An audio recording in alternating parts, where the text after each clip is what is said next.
देख रहे हैं इन डार्क राजकुमार के साथ। तो चलिए बढ़ते हैं आज की कहानी की ओर।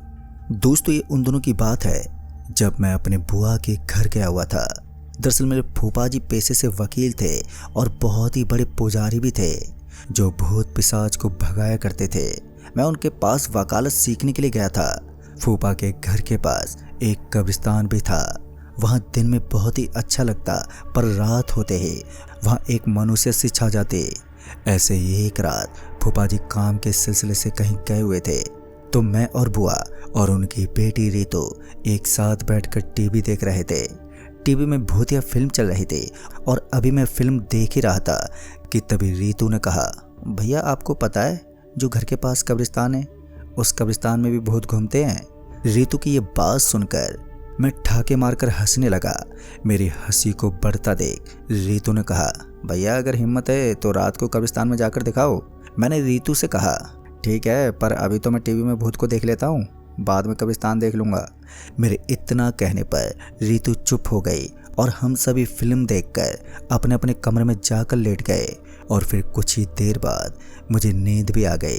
रात में जब मेरी आँख खुली तो मैंने दीवार में लगी घड़ी में समय देखा तो अभी रात के 12:30 बज रहे थे। अभी घड़ी की तरफ मैं देख ही रहा था कि मुझे ऐसा लगा कि खिड़की के पास से कोई गुजरा है। पहले तो मुझे ऐसा लगा कि शायद फूफा जी घर आए होंगे और मैंने पहली बार ज़्यादा ध्यान नहीं दिया।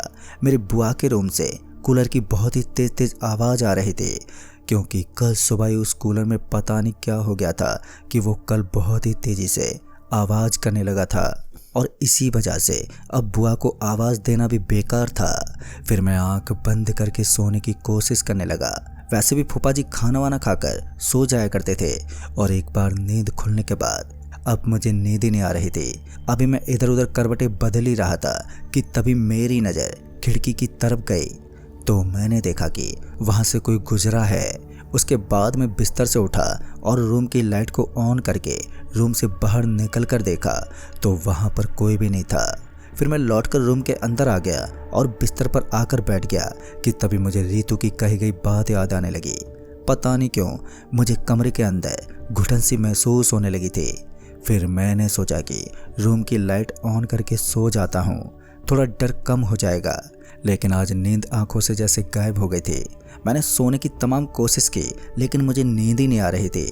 मैं बार बार इधर से उधर करवटें बदल रहा था कि तभी फिर से मेरी नज़रें सामने वाली खिड़की पर अटक गई तो मैंने देखा कि अभी अभी वहाँ पर कोई खड़ा था और ये देखकर मुझे थोड़ी घबराहट होने लगी।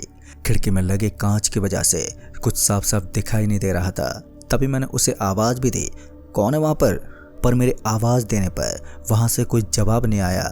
अब मैं यही देखने के लिए रूम से बाहर गया तो मैंने देखा कि वहाँ पर वाकई कोई नहीं था, साथ ही किसी के कदमों के निशान भी नहीं थे। कहीं ये मेरी आंखों का धोखा था या फिर नहीं। अभी मैं ये सब सोच ही रहा था कि तभी उस गहरी अंधेरे में किसी ने मेरे कंधे पर हाथ रखा। तभी मैंने डरते हुए गर्दन को पीछे घुमाया। मैं इतना ज़्यादा डर गया था कि मेरे बदन में खलबली मचने लगी थी, मगर जैसे मैं पीछे मुड़ा तो मैंने पाया कि ये तो मेरे फूफा जी ही हैं। जब मैंने अपने फूफा जी को सामने देखा तो मुझे एक राहत की सांस मिली। फूफा जी मुझे घूरते हुए बोले कि तुम इतनी रात को घर के बाहर क्या कर रहे हो? मैंने तुम्हें कई बार कहा है कि घर से बाहर मत निकलना, लेकिन तुम लोग किसी की सुनते ही नहीं हो। फूफा जी मुझसे ऐसा पेश आ रहे थे जैसे उनकी कोई कीमती चीज़ चुरा ली हो मैंने। तभी मैं घर में लौटा और कमरे में दाखिल हुआ, लेकिन मेरे दिमाग में वही बातें छाई हुई थी कि खिड़की के पास आखिर था कौन जो बार बार मुझे दिखाई दे रहा था। अब रात गहरी होती जा रही थी, लेकिन आज नींद मुझसे नाराज़ थी और सुबह जब बुआ उठे तो घर का कामकाज को संभालने में लग गई। तब जाकर मुझे हल्की नींद का एहसास हुआ और फिर करीब 1 घंटे नींद लेने के बाद मेरी आंख फिर से खुल गई। और फिर जब मैंने सामने दीवार में घड़ी पर देखा तो अभी सुबह के 6 बज रहे थे।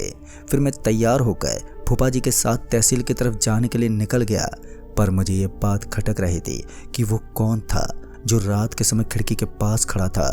फिर मैंने ये बात फूफा जी को बताई तो उन्होंने कहा कि ये तुम्हारा सिर्फ वहम था। और इन्हीं सब बातों में हम तहसील पहुंच गए। और फिर जब शाम के वक्त हम तहसील से घर वापस लौट कर आए तो मेरा सर बहुत ही ज़्यादा दुख रहा था। जिस वजह से मैं दवा खाकर लेट गया और जब सर दर्द से राहत मिली तो इसी बीच मेरी आंख लग गई। जब मेरी आंख खुली तो मेरी नज़र सामने दीवार पर घड़ी पर गई तो मैंने देखा कि तो अभी रात के 12 बज रहे थे। अभी मैं उस घड़ी की तरफ ही देख रहा था कि मुझे लगा कि खिड़की के पास से फिर से कोई गुजरा हो। मैं जल्दी से उठा और रूम के बाहर जाकर देखने लगा, पर वहाँ पर कोई नहीं था। अब मैं लौटकर वापस से घर के अंदर आ गया। फिर मैंने सोचा कि ये मेरा वहम नहीं हो सकता, क्योंकि कल रात को भी मैंने किसी को खिड़की के पास देखा और आज भी मैंने खिड़की के पास किसी को देखा है। और ये सब सोचते हुए मुझे अब नींद भी नहीं आ रही थी। अभी मेरी नज़र उस खिड़की की तरफ ही थी कि तभी मुझे फिर से कोई जाता हुआ दिखाई दिया। उसे देखकर मैं रूम से उसके पीछे जाने लगा और जब मैं रूम से बाहर निकला तो मैंने देखा कि वो रीतू जा रही थी। उसे देखकर मैंने सोचा कि इतनी रात को रीतू कहाँ जा रही है। मैंने रीतू को आवाज़ दी, पर रीतू जैसे मेरी बात को सुन ही नहीं रही थी। अब मैं रीतू का पीछा करते हुए कब्रिस्तान के पास आ गया था तो मैंने देखा कि रीतू उस कब्रिस्तान के अंदर जा रही है। रीतू को कब्रिस्तान के अंदर जाता हुआ देखकर मैंने रीतू को फिर से आवाज़ दी, पर रीतू मेरी आवाज़ को अनसुना करके कब्रिस्तान के अंदर चली गई। उसे कब्रिस्तान के अंदर जाता हुआ देखकर मैं भी उसके पीछे पीछे अंदर चला गया। कब्रिस्तान के अंदर चारों तरफ खामोशी पसरी हुई थी और जब मैंने आसमान की ओर देखा तो आसमान में काले बादल छाए हुए थे। अभी भी मैं रीतू के पीछे जा रहा था कि मुझे ऐसा लगा कि कोई मेरे पीछे आ रहा हो। जब मैंने पीछे की ओर पलट कर देखा तो पीछे कोई भी नहीं था, पर मुझे अब अजीब सी घबराहट होने लगी थी। मुझे कुछ भी समझ में नहीं आ रहा था कि ऐसा क्यों हो रहा है कि तभी आसमान में बिजली कड़कने लगी। उसे देखकर ऐसा लग रहा था कि कुछ ही क्षण में बारिश होने वाली है। सामने की ओर देखने पर रीतू कहीं भी दिखाई नहीं दे रही थी। अभी मैं उसे चारों तरफ घूमकर देख ही रहा था कि तभी मेरी नज़र एक पेड़ पर गई तो मैंने देखा कि रीतू वहीं पर खड़ी थी। उसे देखकर मैं उसके पास जाने लगा कि तभी मेरी नज़र वहीं पर एक कुएं पर पड़ी जो चारों तरफ दीवार से घिरा हुआ था। रीतू उस दीवार पर चढ़ गई। उसे इस कुएं की दीवार पर चढ़ता हुआ देखकर मैं और भी ज़्यादा घबरा गया और उसे आवाज़ देते हुए जैसे मैं उसके पास पहुंचा तो वो उस कुएं के अंदर कूद गई। उसे देखने के लिए मैं कुएं के अंदर ही देख रहा था कि तभी पीछे से ज़ोरदार धक्का लगा। जब मैं कुएं में गिर रहा था तो मुझे ऐसा लग रहा था मानो आसमान की ऊंचाई से मैं ज़मीन की ओर गिर रहा हूँ। मुझे ऐसा नहीं लग रहा था कि कुएं के अंदर पानी भी है। फिर जब मैं नीचे गिरा तो मेरी आँख खुल गई और मैंने देखा कि अभी भी मैं उस कुएं के पास ही खड़ा था। और फिर जब मैंने ध्यान दिया तो मैंने पाया कि ये तो मेरा एक बुरा सपना था। अभी मैं डरा सहमा वहीं पर खड़ा ही था तो मैं समझ चुका था कि ये रीतू नहीं बल्कि कोई और ही था जो उसके भेष में थी, जिसके पीछे आकर मैंने बहुत ही बड़ी गलती कर दी। अभी मैं यही सोच रहा था कि तभी पीछे से किसी ने मेरे कंधे पर हाथ रख दिया और मैं अपने कंधे पर किसी का हाथ महसूस होते देखकर मैं बहुत ही ज़्यादा डर गया था। अब मेरी इतनी हिम्मत नहीं हो रही थी कि मैं पीछे मुड़कर देख लूँ। मैंने डरते हुए पीछे की ओर देखा तो पीछे एक औरत खड़ी थी। वो औरत एक काले लिबास में खड़ी थी। उस औरत को देखकर ऐसा लग रहा था कि वो पानी से पूरी तरह भीगी हुई है और उसकी शक्ल बहुत ही ज़्यादा भयानक थी, जिसे देखकर मेरे रोंगटे खड़े हो गए थे और मैं थर-थर बुरी तरह से कांपने लगा। उसे सामने देखकर मुझे कुछ भी समझ नहीं आ रहा था कि मैं अब क्या करूं। मैं यही सोच रहा था कि तभी उस औरत ने मेरा गला पकड़ लिया। उस औरत से जैसे तैसे करके अपना गला छुड़ाकर मैं उस कब्रिस्तान से बाहर की ओर भागते हुए वहां से भागने लगा। अभी मैं भागते हुए आगे की तरफ गया ही था कि मेरा एक कब्र से पांव टकरा गया। उस कब्र से टकराने की वजह से मैं वहीं पर नीचे गिर पड़ा और गिरने की वजह से मेरे पैर के घुटने में चोट लग गई और घुटने से खून निकलने लगा। मैं जैसे ही वहां से उठकर भागने वाला था कि तभी वो औरत अचानक से मेरे सामने आ गई। उसे सामने देखकर मेरे दिल की धड़कन बहुत ही तेज हो गई थी कि तभी किसी ने पीछे से मेरे कंधे पर हाथ रखा तो मैंने पीछे पलट कर देखा तो उसे देखकर मेरी रूह कपकपा गई। मैंने देखा कि उस आदमी ने अपना सर अपने हाथ में लिया था और उसे देखकर मैं तो और भी ज़्यादा डर गया था।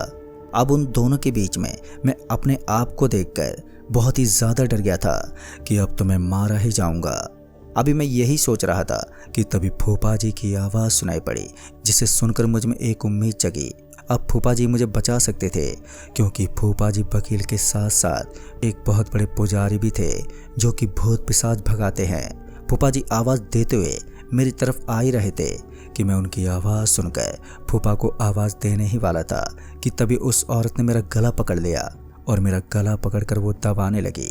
मैं उस औरत से गला छुड़ाने की बहुत ही कोशिश करने लगा, पर उस औरत से मैं अपना गला छुड़ा ही नहीं पा रहा था। और फूफा जैसे मेरे पास पहुंचने वाले थे कि मेरी आंखों के सामने अंधेरा छा गया। और जब मुझे होश आया तो मैंने देखा कि मैं फूफा जी के घर पर था और फूफा जी सामने खड़े थे और पास में बुआ और रीतू भी खड़ी थी। दोस्तों, सभी को अपने सामने देखकर मुझे एक राहत की सांस मिली। तभी फूफा जी ने मुझे डांट फटकार लगाई और बोला कि तुम कब्रिस्तान क्यों गए थे। मैंने फूफा जी से माफ़ी मांगी और उन्हें सारी बात बताई तो फूफा जी भी मेरी बात सुनकर घबरा गए। वो तो अच्छा था कि मैं फूफा जी की वजह से बच गया, नहीं तो उस कब्रिस्तान में उस वक्त मेरा राम नाम सत्य हो जाता। तो दोस्तों, इस कहानी में बस इतना ही। कहानी आपको पसंद आई हो तो वीडियो को लाइक शेयर ज़रूर कर दें और साथ ही हमें नीचे कमेंट बॉक्स में ज़रूर बताएं। तो मैं आपका दोस्त राजकुमार जल्द ही मिलूँगा ऐसी एक और नई कहानी के साथ। तब तक के लिए बाय एंड टेक केयर।